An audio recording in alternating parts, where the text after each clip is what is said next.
Hey everyone, it's Captain Oro here, bringing you another video for Pokemon Champions. Now, today we're going to bring you a Mega Gengar and Alolan Ninetales team.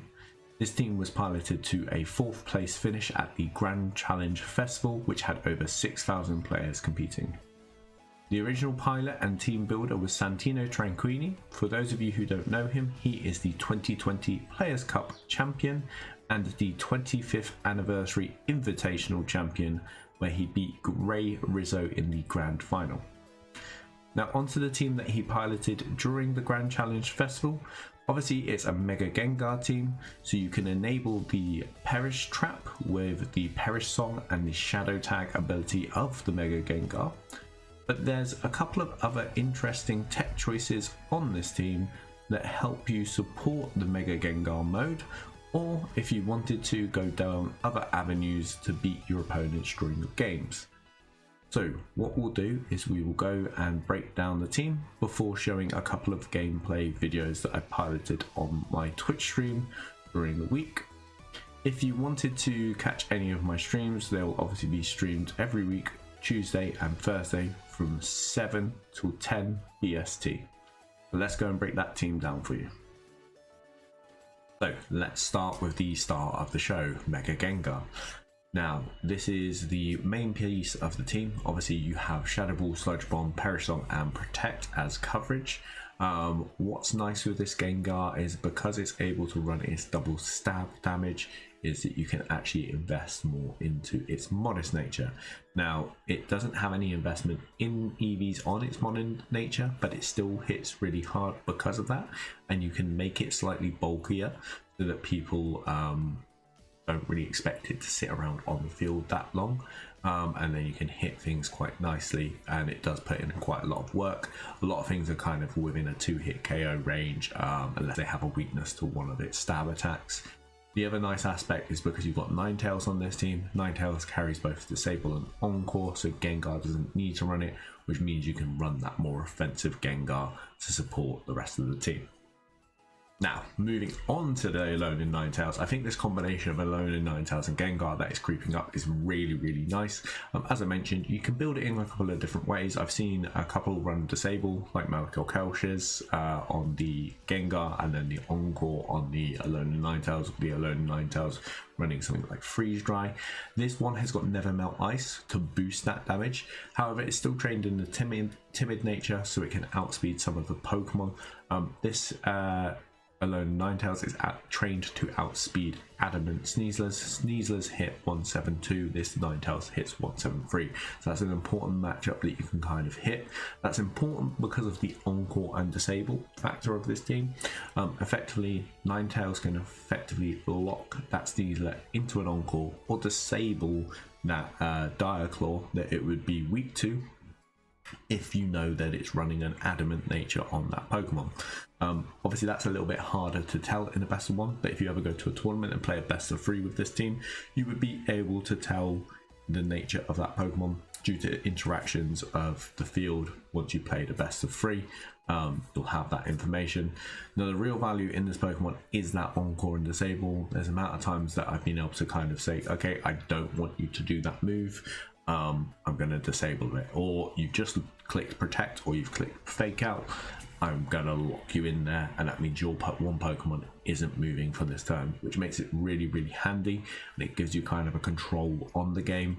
There's been a couple of times where I've locked an Incin into Fake Out, Tailwind Mons into Tailwind, Pokemon that want to Protect into Protect, Charizards that want to hit their Heat Waves, I've disabled the Heat Waves before they can move, and then they're not doing any damage, and then you can lock them into that struggle. So remember that combination of being able to disable and Encore them will force them into a struggle, and it will also make them fail that move 2 turns in a row. That is something to remember as well. The thing to be careful around is obviously if you Encore something into priority moves such as Sucker Punch, you need to play that carefully, especially with Gengar on the team. Gengar isn't going to see a Black Glasses Sucker Punch from a Kingambit. That's definitely something to watch out for when you're trying to play the Encore Disable kind of game alongside that Perish Trap. And if we're talking about control for this team, another popular pick for a Perish Trap team is Incineroar. Now the reason for Incineroar is it feels pretty much mandatory on Perish Trap teams because of its kind of natural bulk and also its ability Intimidate. Obviously Gengar does not like getting hit by ground type coverages, so Garchomp being quite a big one, T-Tar sometimes covers it, and also Excadrill. You can basically intimidate those Pokemon. As long as they haven't got the White Herb, you effectively reduce their damage. You can obviously Fake Out, or you can Protect and Parting Shot out. That's the other nice aspect of this. Obviously you can reposition on the turn that you're open, so you can, let's say turn 1 you Fake Out, click your Perish Song, turn 2 you double Protect, turn 3 you move the Gengar out, and then Incineroar Parting Shots back out. Because it's the slowest thing potentially on the field, if you watched your speed turns, then that means you'll be able to get the Gengar back in and reset the trap, but also remove the effects of the song off your Incineroar and off of your Gengar. So that's quite nice to know. It's obviously a bulkier nature. It's trained in the Impish nature with max HP and max defense, but that means it can survive quite a lot of hits. So like an Adamant Sneasel with CC survives quite well, and that will proc the berry. Obviously critical hit, barring a critical hit, you will survive those hits there as well. But yeah, it's really good in terms of controlling the game, and then kind of taking a couple of hits with its Flare Blitz as well. But the idea behind this Pokemon is to help out the Perish Trap or support the rest of the team with its ability Intimidate and Fake Out Pressure. Next up is one of the top usage Pokemon in the current meta game in Sneasler. Now, Sneasler is running Adamant, and that's basically for damage. Effectively, Adamant allows you to pick up some KOs that you might not be able to. For example, with a Choppleberry Kingambit, you have, depending on their defense investment, the majority, if they don't have that heavy defense investment, let's say they're just 32 HP, 32 attack and no defense investment, you will have roughly a 50% chance to OHKO, which puts, to be fair, if you put a Fake Out or a little bit of chip damage on it, basically that puts that OHKO chance within your favor. So that's very something really important to know around Sneasler, is it can actually, because of the Adamant nature, pick up a lot of Pokemon due to its high attack stat. It's holding the Focus Sash. Normally you see these Pokemon holding the White Herb. I actually found the Focus Sash really convenient on this team. Effectively, again, they're probably expecting the Focus Sash to be on the Ninetales. The Ninetales then does more damage because it's got the Never Melt Ice. The Sneasler, they're expecting to then be Jolly because then it's not running as fast, and then you hit them with a CC or Diaclot that does much more damage. They take you down to Stash, and then you get that Unburden boost. That's really important. I probably wouldn't change that to Poison Point if I was anyone. Unburden's quite very good for this team. It allows you to outspeed certain things that might be running Scarf. For example, the Scarf Garchomps that are running around, that then they EQ you get your Unburden boost, and then you can go for attack there. So it basically is there to allow you to outspeed, and then because of the Adamant nature, hit really hard and put it Pokemon either OHKO them or put them within a 2-hit KO for the rest of the team. Now, we just mentioned Kingambit in terms of Sneasler, and this one's built slightly different. As I mentioned, some Kingambits with the Choppleberry do have a chance of surviving the Sneasler. This one probably won't because of its HP not being max invested, and obviously its defense not being invested. So that is a count to keep in mind. If you are facing a Sneasler, you're less likely to not survive that CC, so make sure you play around that Pokemon efficiently. Obviously, you've got to Fake Out Pokemon to force them into a Protect. You can obviously then use the Ninetales to Encore them into a Protect or a Fake Out or a bad turn, and then the Kingambit can come in freely, basically sweep the rest of the game as long as you deal with that Sneasler. But this is a fast Kingambit, and the reason behind this is so that you can basically win the Kingambit mirror match. Kingambit is another top Pokemon, and a lot of them tend to be running the free coverage moves of Kowtow, Sucker Punch and Low Kick. Low Kick's basically there to deal with a lot of Pokemon that are relevant in the meta. especially Kingambit versus Kingambit. You'll see that mirror often. So being the faster Kingambit can be very beneficial in a number of ways. One, you're going to get your low kick off first. Two, your sucker punches will go before the other person, so they should fail on that one, and it will end up in a better position. Being faster also allows you to control certain interactions, being really important to Pokemon like Basculegion.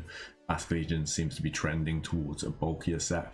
Obviously, you do need to play that bit of a mind game with Sucker Punch, so sometimes you might want to kowtow, the other times you might want to Sucker Punch to catch them off.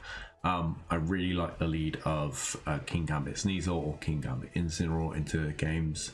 Obviously, Incineroar is a bit of a risk with high usage on the Kingambit, but if you can pin them, you can kind of get away with intimidating and then getting the low kick off. Hopefully they're not the Chopple Berry and you get the straight KO, which will make it easier for you, but just be careful of that interaction if you are going to lead the Incineroar in this meta. And finally, we've got the 6th Pokemon on the team. We've got Dragonite. Now, I've seen a lot of teams built with Garchomp in this slot, but I think Dragonite's actually quite a nice touch. One, it has multi-scale, which basically gives you a reduced hit on the first hit, and then effectively it can hit back. This Pokemon's running 3 coverage moves in Dragon Claw, E-Speed, and Low Kick. You notice this team is actually covering triple fighting. That is literally because Kingambit is a big menace in this format. So being able to have 3 Pokemon that answer into Kingambit allow you to effectively have good solid answers into it. I have played other teams where it's felt like if I lose my Kingambit answer, I effectively lose my game, especially against a well-managed one. So this having triple fighting coverage can basically protect you from that. Dragonite's adamant again, so a lot of these Pokemon are actually trained in basically hitting hard. Only Ninetales is actually trained in the speed, so that is something to take into account for. The thing that Dragonite is really nice for is this team has a bit of a ground weakness. You've obviously got Sneasel, Gengar, and Incineroar that are weak to ground, so having a flying type that can dodge those ground type of damage, especially if you're dealing with a Garchomp, Scarf, you can effectively pivot in and save damage on a Pokemon, which helps you basically protect those Pokemon's HP stats and play them towards the end game. The Dragon Fang is really nice. Dragon Fang does a lot of damage into a lot of the dragon types that are popping up. Obviously, one matchup to take care of is Garchomp, which is really popular, and opposing Dragonites. Bear in mind, a lot of opposing Dragonites are not running Inner Focus at the moment. They all are running, majority are running multi-scale. That is something to take into account because your first hit won't KO them if you go for the Dragon Claw. So there are a couple of times where you might go for the Fake Out or the Sucker Punch into that Dragonite, go with the Dragon Claw, pick up that KO. So just think about it as basically a focus slash Pokemon when you're playing up against it. The E-Speed is really nice as well. It basically means that you can pin Pokemon with an E-Speed and Sucker Punch, effectively meaning that they can't get away living on 1 HP. They have to kind of play around it or reposition on that one. So that is the team overall. It's a really good mix of kind of bulk control and offense that kind of gets you across it. As I mentioned, a lot of the Pokemon will put things into a 2-hit KO range. Obviously, you've got Pokemon trained in the more offensive natures to do that. If they're built on the speedier natures, you might be looking at stuff being in the 3-hit KO range. So it's obviously important to kind of recognize those calcs, what can live, what matchups you're playing against, and trying to play around those. The perish strategy obviously actually works consistently as well. That's important, but you do need to recognize those opportunities of when to use it, or just use Gengar as an offensive piece to put pressure on the opponents. Sometimes you can just click Sludge Bomb and Shadow Ball and win the game that way, rather than playing the long kind of mapping out the route of repositioning Pokemon per turns. But the team feels really solid. I did play quite a few games on my Twitch stream, as I mentioned, so if you want to check those out, you can go over to my Twitch or come and join us in the week when we play. But I'm going to jump into some battles from my Twitch to show you how the team basically functions in practice. If you enjoy this kind of breakdown, make sure to leave a follow on the video, comment, let me know what teams that you want to kind of see in the future, or if you enjoy these kind of breakdowns. That kind of helps me a lot building future videos for you guys. Make sure to drop a subscribe if you are new, and a like if you do enjoy the video. Right, let's get into that first game. Ooh. Now that Conk is going to be annoying. Conk Mimi, Aegislash, T-Tar are all kind of annoying, not gonna lie.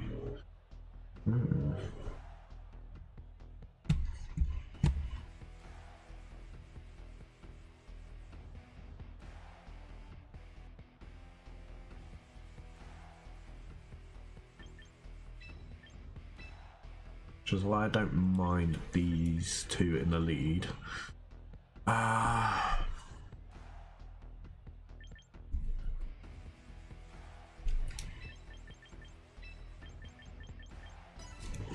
Kind of like those two in the back.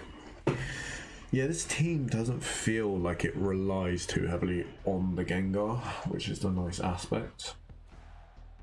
So it's kind of good in that sense.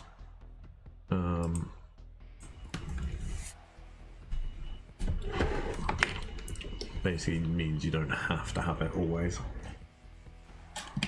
I'm sure, to be fair, Santino probably do bring it a little bit more often. Like I saw him play against Couch and he played really well in that game. And still need to catch up on that tournament because unfortunately I was away. Okay, Mimikyu D-Knight. I do not mind that at all.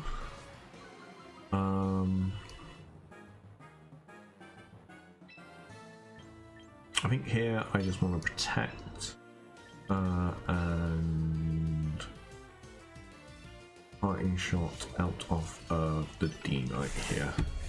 It is multi-scale, yeah, perfect. Thank you, Kingambit. Conk, okay, that's even better because we get the parting shot off there.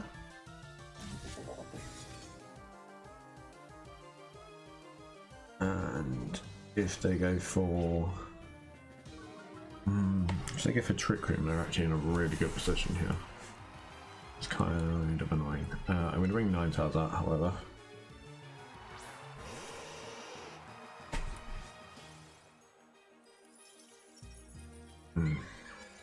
Okay, maybe I should have attacked. Okay, I'm going to bring Incineroar in. I'm going to go for a Blizzard here, just to keep pressure on. I think the Conk has to go for like an attack. Drain Punch, Mach Punch. Obviously the Flame Orb's not active. I mean, they could be Self-Wisp. But here's the nice thing is that we're going to get a second Intimidate down. Do too much. Yeah.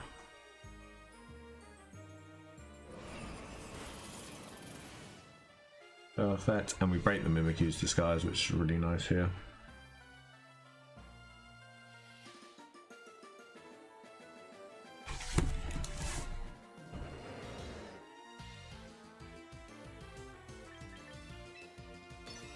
I'm going to go here, and then we go with a Disable onto the Conkeldor. Oh, that's annoying. T-Tar, okay.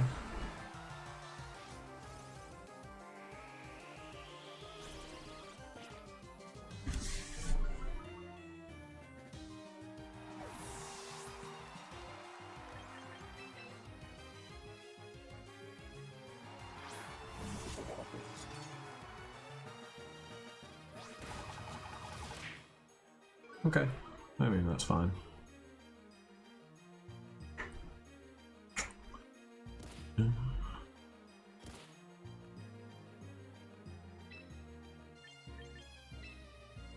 I'll go for a low kick here.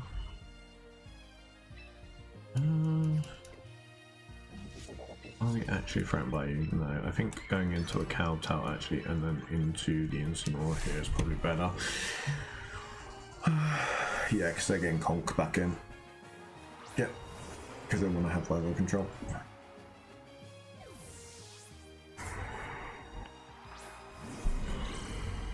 And as long as we're slower, which I hope we are, but Mimikyu can be. Nope, we're in a good position.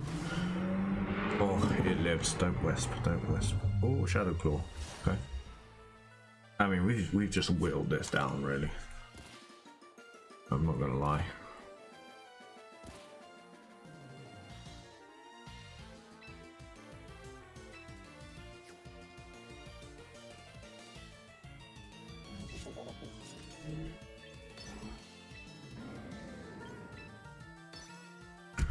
Yeah, we just fake out the Conkeldurr here.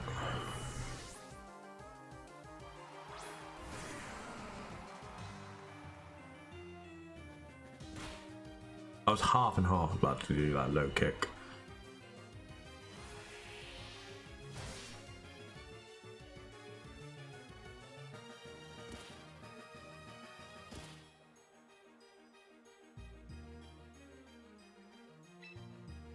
Okay, we just go here, we go parting shot into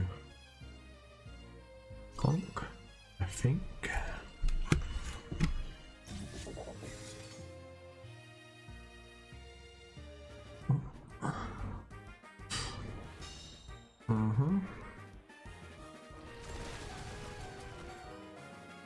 Luckily we get the berry proc here, so it's not the worst. Critical hit, that's bad though. Pike shot comes out, that's fine. So I was kind of thinking like T-Tar is faster. I hard lose to Corviknight and I'm losing my mind. Add a big overheat on your Incineroar. And life will be delicious.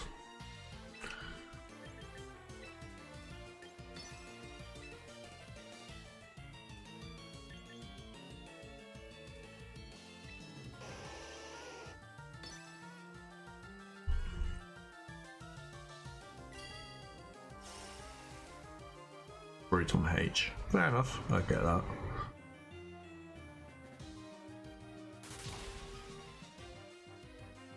That disable's so nice, by the way. Yeah, with Rotom H you do. Definitely.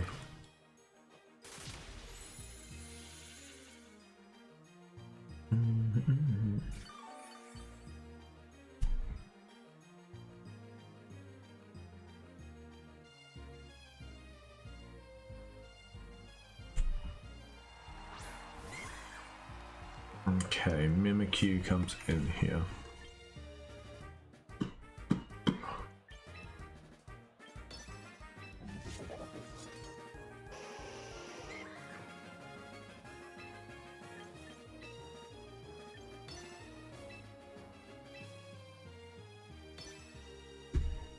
I mean, we've got weather control here. I just need to disable this. Perfect, thank you. Oof. Doubled. I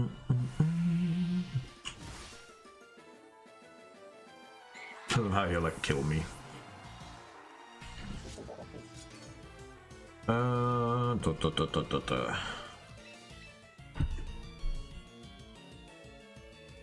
It's so dramatic.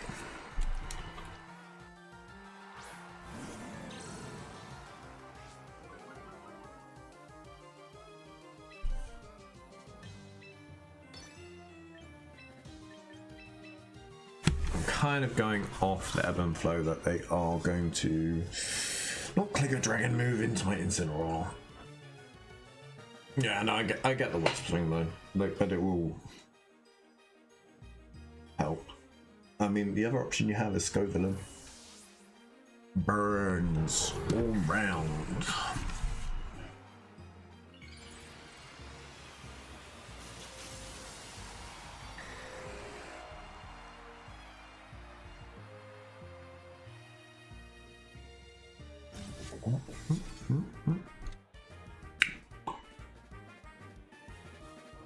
Ding.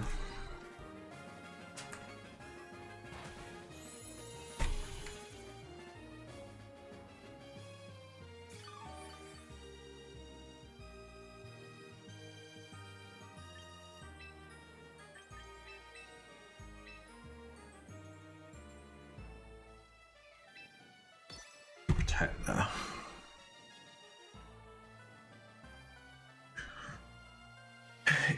Sin crushes it on this Santee's team, by the way.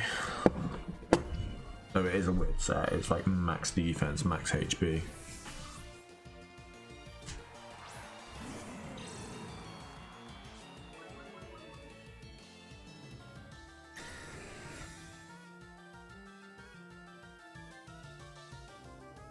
Ooh, pulse.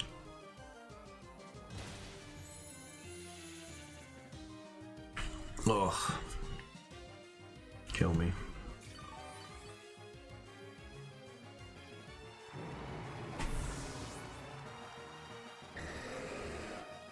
Me losing Ninetales is looking less than ideal right now.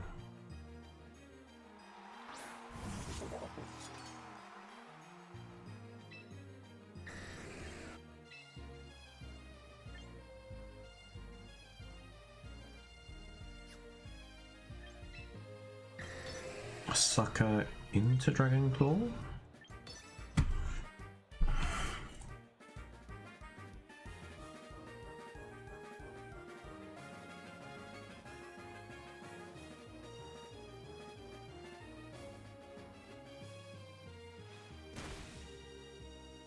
Please be faster, Dragonite. Yes! Die! Ugh.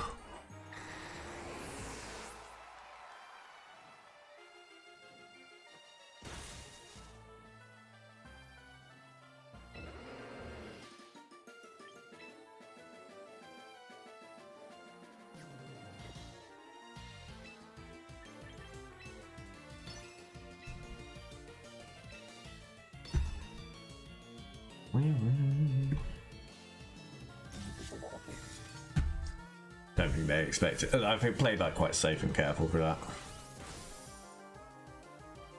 I can just E-speed now. GG.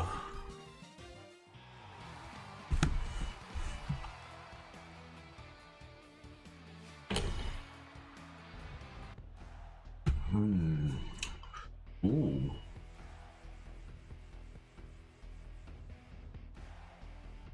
Is that Gallade Mega? That's what I want to know. Is the Gallade Mega? And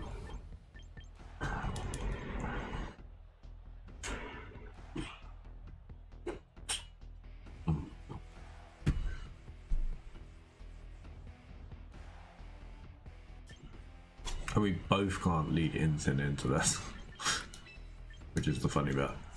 It's a da-da-da-da. As we both have Defiant Mons. YOLO.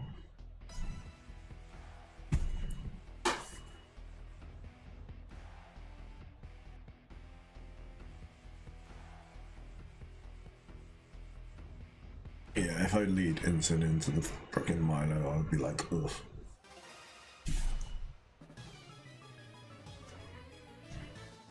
I don't think I've brought Gengar yet on stream. Yep, there's Exca.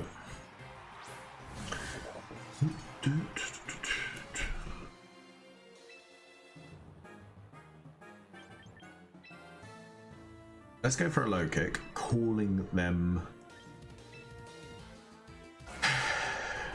bringing in their T-Tart on that spot. No, okay, then I go for that. Maybe they're just going for a good old scold.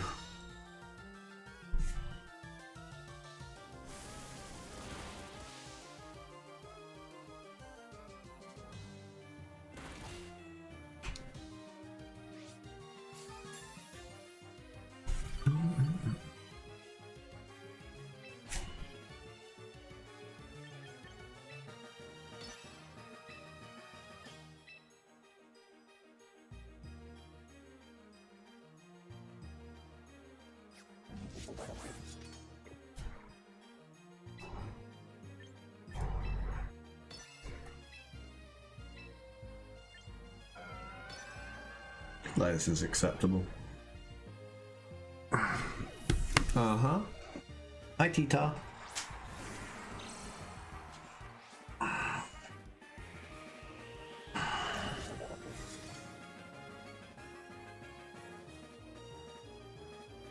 Oh, they went into my Kingambit. Love that. Kingambito. 1 HP. We love those. That's in Sucker Punch range.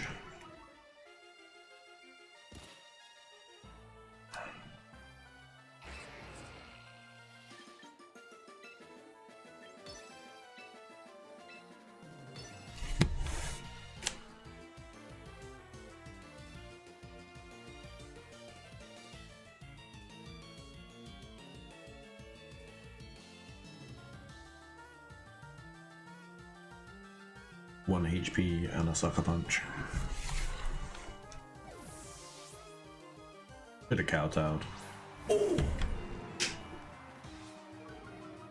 Damn it. They might have actually got us here. Maybe. We'll see.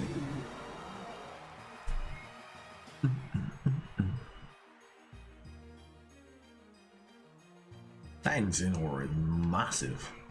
Massive. Nah, 4 times effective. Bye bye.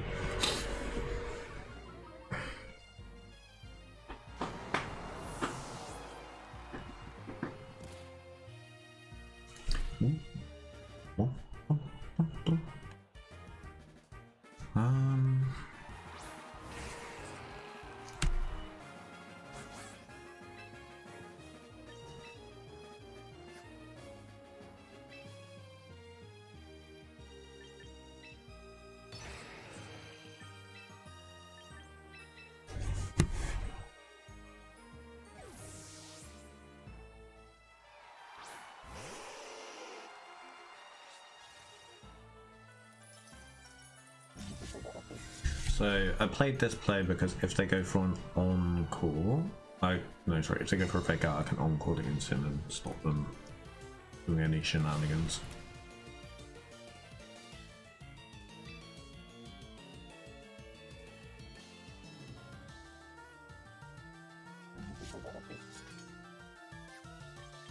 It's also very much worth me doing this encore here into a low kick. Because they should. Oh, they didn't protect. No.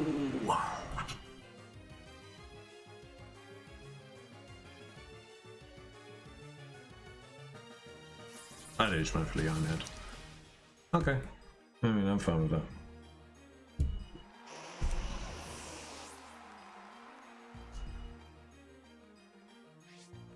Ah, Choppleberry. There you are.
Yeah, this feels like I've got a good kind of pin on them right now. Nice, and they'll scold into. Oh, they get recovery. Okay.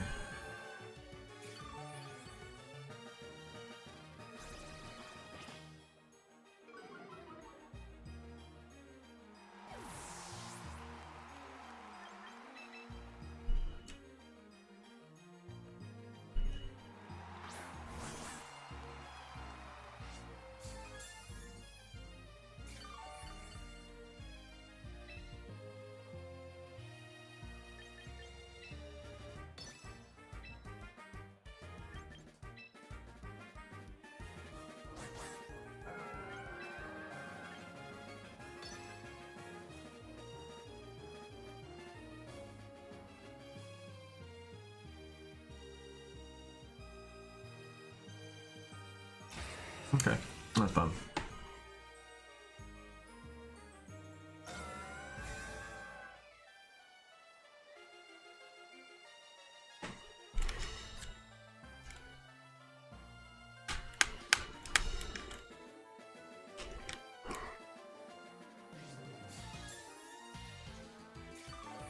I think the thing is I get away with Sucker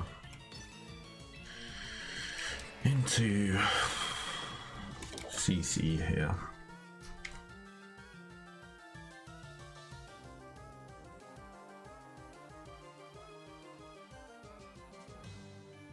Because if they bring Indians in now, I'm at like +4.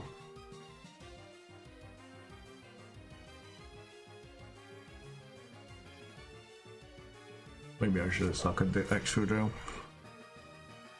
No, they just give me the +4. Cool. They're like, I'm gonna burn you, and I'm like, no, you're not.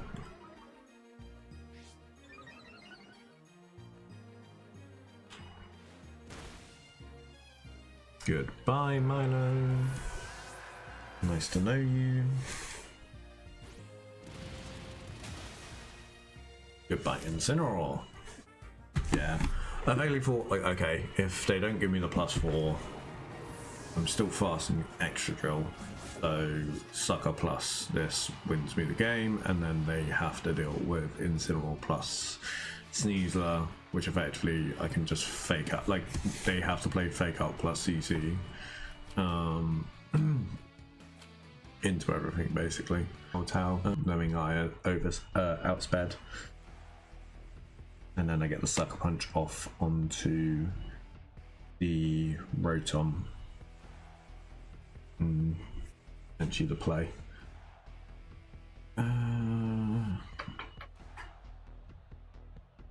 This looks like Thingy's team.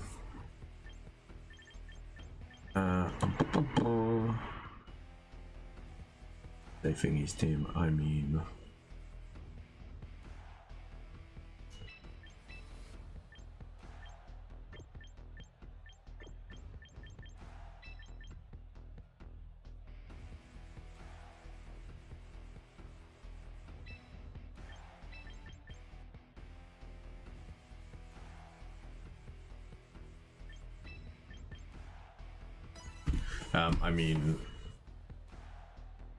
Ragal's team.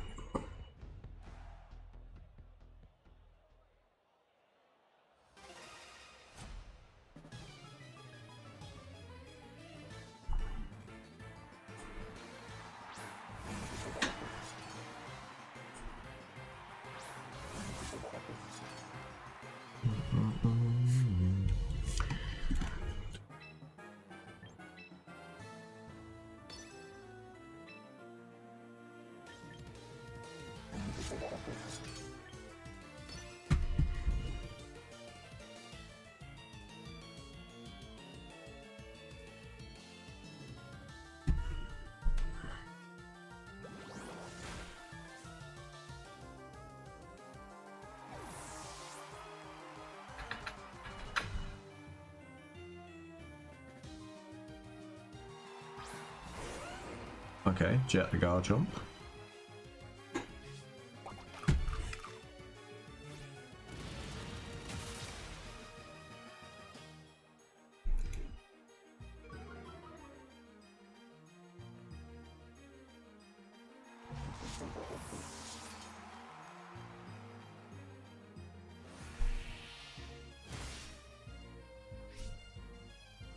Not bad damage, 50% straight there.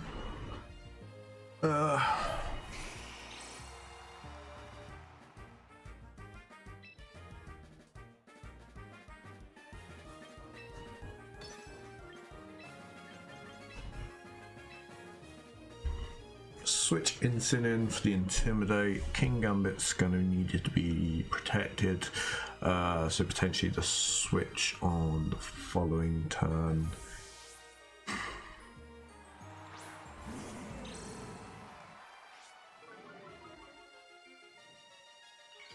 Yeah, they've given me the option to bring in the snow now. which effectively wins me the game. But I think I'll just go for a simple fake out.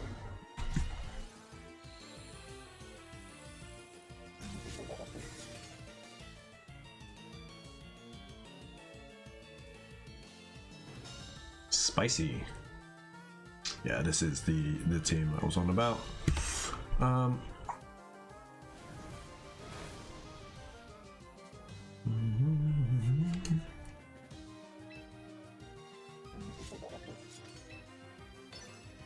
Or they fake out here.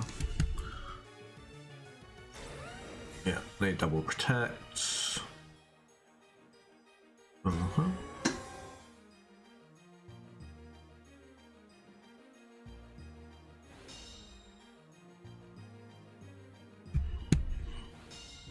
As we've got the slower fake out. Well, we've got the slowest Pokemon on the field. I can do the parting shot, which will be fine. Which then allows us to bring in the Ninetales and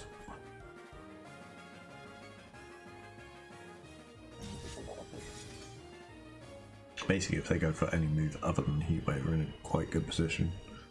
Okay, EQ Heat Wave, I'm gonna guess.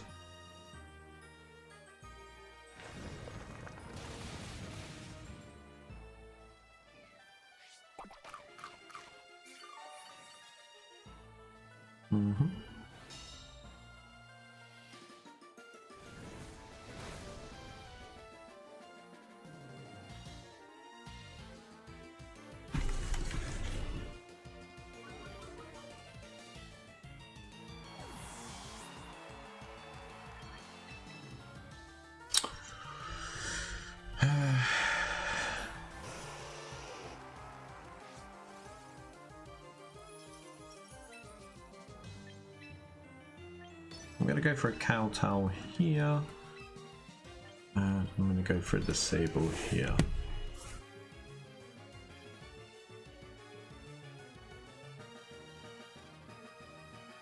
Here's the thing, they can't... Yeah, there we go.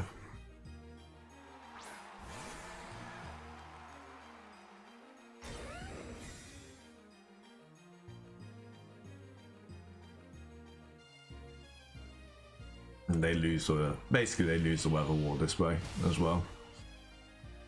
Even though, like, so the reason why I went for a disable is to stop a heat wave coming out. Obviously they're most likely going to pivot out because they are at -1 as well. So it suits them better to effectively get the weather back in their control.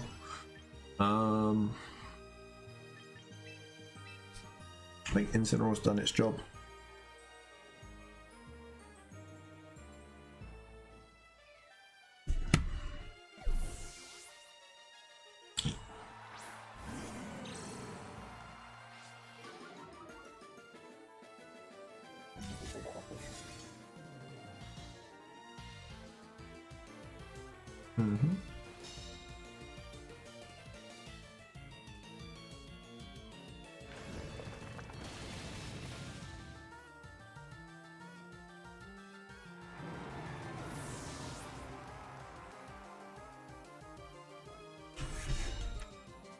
Perfect.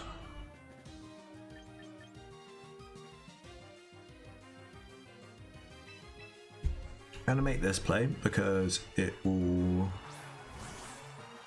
force them into a protect here, and I can just go for a Kowtow here and a fake out there. If they do decide to go after the Sneeze or an Earthquake to get damage down, then we know the Kowtow did about 50 on the original turn when the Garchomp came in. If they KO the Sneezer, then we get Ninetales in, and I can Encore lock them in. Potentially, no, this should KO the Sneezer. Like, I'm way too low, and I've got no defensive bulk. Yeah.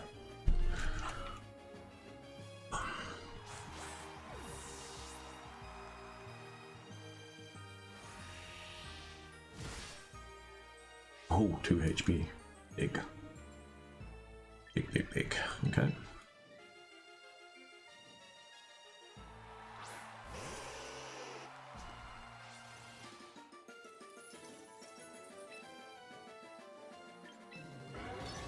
I'm just gonna sucker here, and then I am gonna on-call you to protect.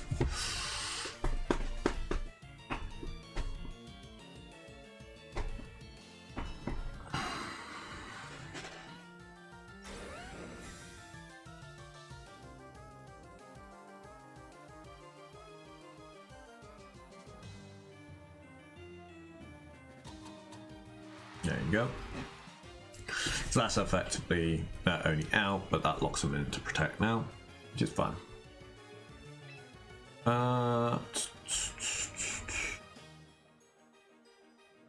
Yeah. Effectively, the Ninetales outspeeds then, and then like I have the option to sucker and go for it.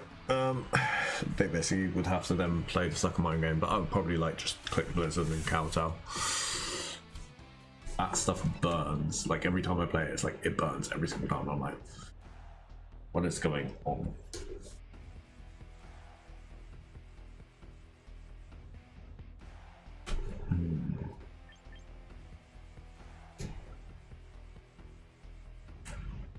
Oh, there's part of me that wants to run this really risky and run the Gengar Instant lead, but it auto loses to Kingambit. Yeah, Kingambit Sneasler. But I really want to run it because I think I can get it off, and then I can get this in and this in. And if they run anything other than that, that's specified lead. Or the other safer lead is like a Kingambit Sneasler, but then again, it's still like double fake out wars.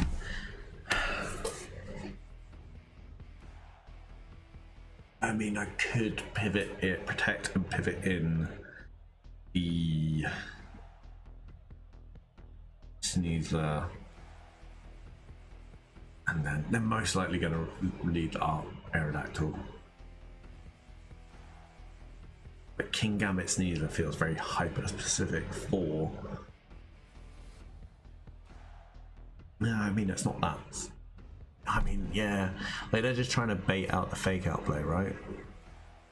The Aerodactyl Sneasler feels like it would probably be more that way.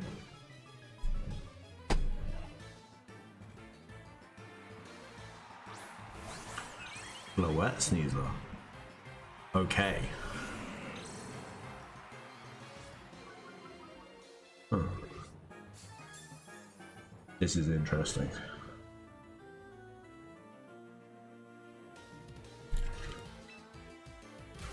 This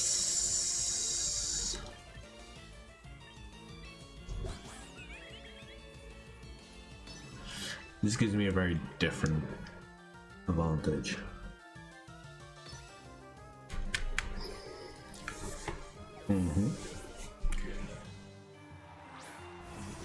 Yeah, that's fine. Imagine if I called that, just went for a fake out Parasol. Just fake out Parasol, but yeah, that's fine.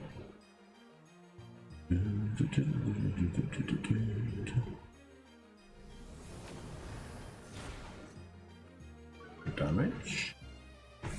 Cool.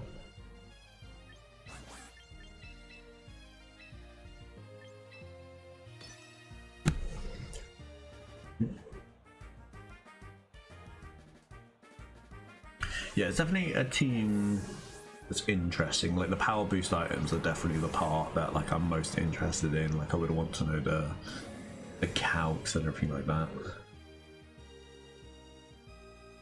Yeah, cool.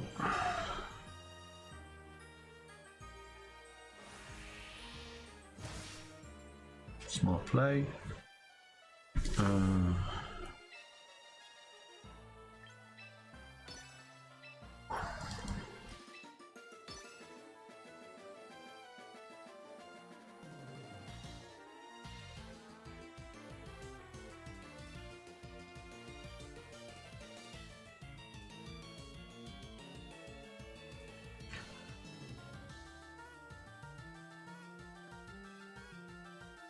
Maybe I should roll D-Knight to this. But I always see Floette and I'm like,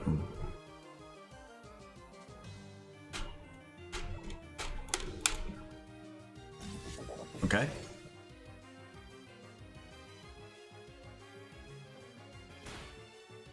Nice.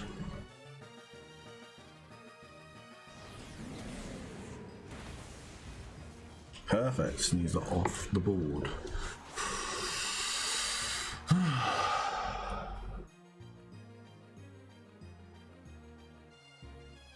Is it Aerodactyl? No, it's Garchomp. Okay.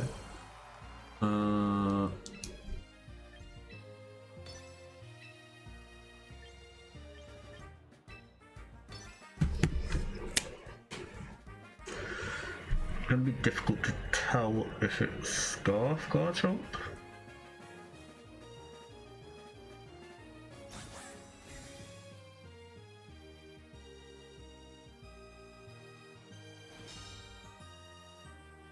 If that's Scarf Garchomp, that's an amazing bit we've got.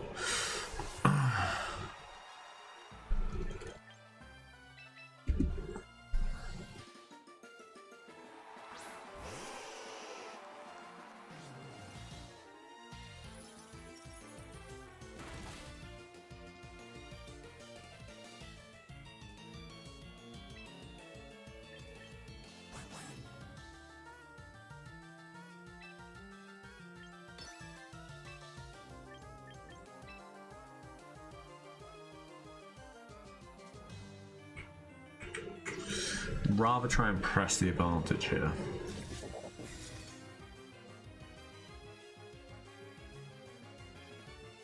Nope, it's not Scarf Garchomp. Blizzard should take this out because we are never melt ice. Perfect.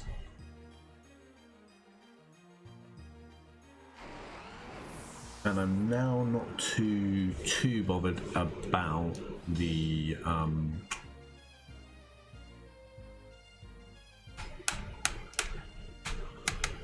so I can encore lock this Kingambit.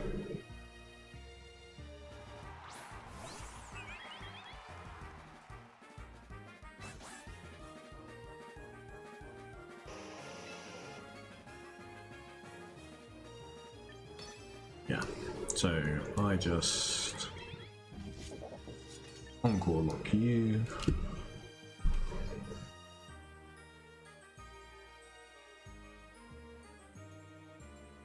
Potentially I should protect and then encore lock, but I feel like that would just give them too much of an advantage. I think they should Sucker Punch here, Sucker Punch Deeply.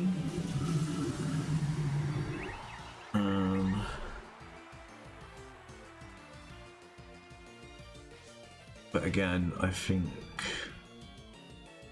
I can disable the oh, that looks into that. Going for a different move.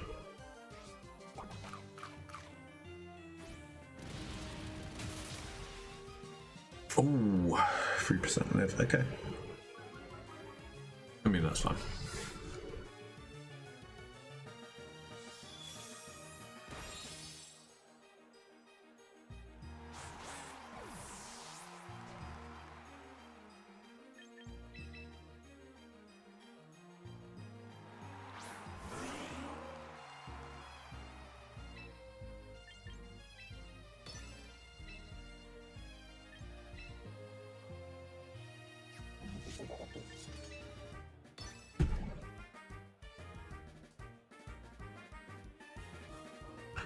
Yeah, because we're faster, we kind of just win this one out.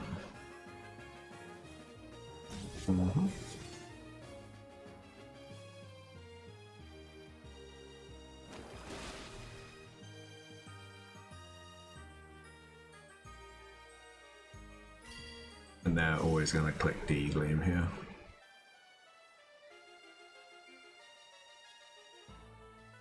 Perfect. Flash Bomb and Blizzard. Now we should pick up the 3% Kingambit.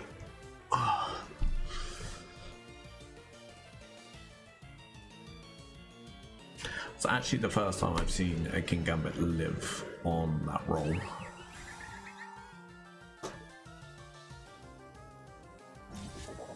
Ooh, they get the double.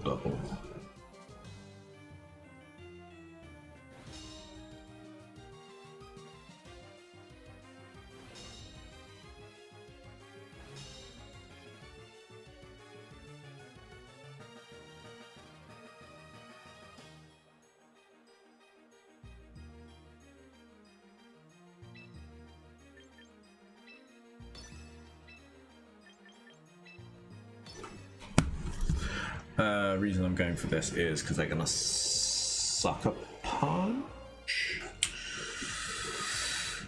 into one of the slots and effectively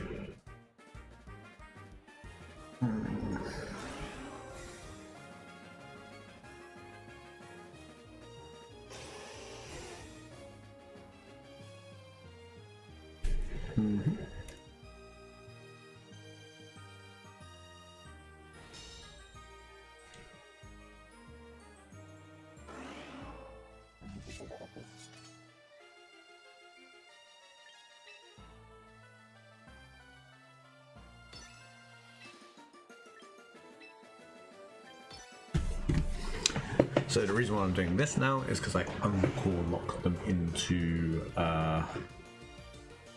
the sucker punch. I get the perish off. They can't basically stop the. They can't sucker punch me here. If they go for a protect, then they. If they go for any other move other than sucker punch, yeah, effectively, and effectively, like on the following turn, I just fake out the Kingambit and it's done.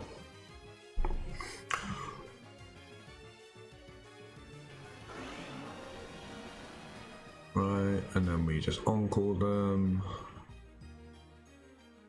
So they're now locked into sucker. Yep, it failed because they did call it. That was another thing. Like they called the kowtow. They also called this, which is quite impressive of them.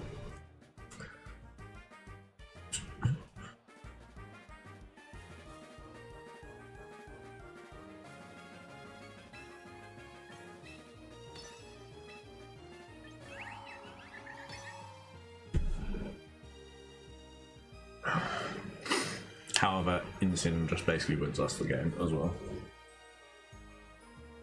Because this turn will go down to 2, second turn, if I connect this Blizzard onto the Kingambit, even if they sucker punch, I should live this because it was Choppleberry.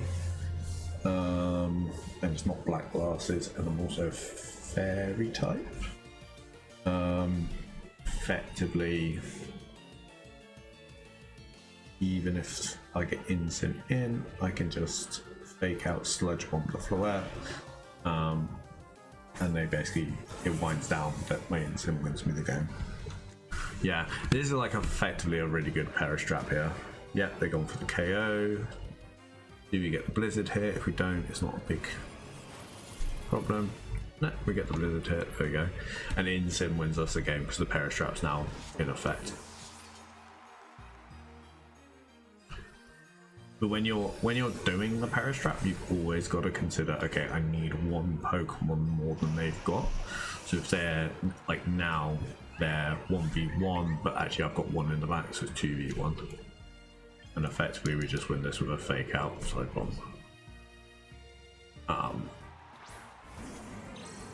Now the easiest way to throw the game is currently the speed order is obviously Gengar, Floette. Gengar is going to faint first, so they could easily protect here, fooling that my Incineroar doesn't have protect because they no, they saw it at the beginning of the game, didn't they? Yeah, but they might have forgotten, and they might think I might throw by trying to go offensive and get the critical hit with Fairy or a Moonblast or Light of Ruin onto my Incineroar, and that's a way for them to win as well. No, and they forfeited. I think if I was in that position, I would always play from the out of me not forgetting to use protect or playing over aggressive. But then again, like on that turn, I still Sludge Bomb, you know. So like the Insyn is never really getting knocked out. So there you have it. There is the Mega Gengar Alolan Ninetales team from Santino, who finished 4th in the Grand Challenge Festival. Now, if you want to find out more about the Grand Challenge Festival, I have done a video around the top 32 teams from that tournament. I'll post a link around somewhere on the video, so just give it a click and you'll be able to go and check that out. But I really enjoyed using this team. There was often occasions where I didn't actually lean into the Mega Gengar. Some of the matchups felt like Kingambit, Sneasler, Incineroar suited the matchup better, and then bringing even Ninetales or Dragonite in the back. The Ninetales was really a nice touch, especially with it having both Encore and Disable. It's making sure that you're careful how to position it, especially if you're looking to play a Perish Song early or end game. Sometimes with the Perish Song, you can play it early, pick up a couple of KOs early and make them play a 4v2, or you can play it in end game when you have the numbers advantage. It's always important in the Perish Song that you need to have the numbers advantage and ensure that your speed tiers are correct. So for example, when I played that end game of the Perish Song, I made sure that even if Incineroar hit the field and it had heard the song, it was the slowest thing going onto that field. If you enjoyed this video, make sure to drop a comment down below. Let me know if you enjoy these kind of team breakdowns, so let me know if you want any more. And as I mentioned, I do stream on Twitch every week, looking to do those Tuesday and Thursday from 7 till 10 BST. And make sure to drop a follow on the YouTube so you can be updated when the videos are uploaded, and drop a like on this video if you love Mega Gengar. I definitely enjoy playing this team. But until next time, see you then.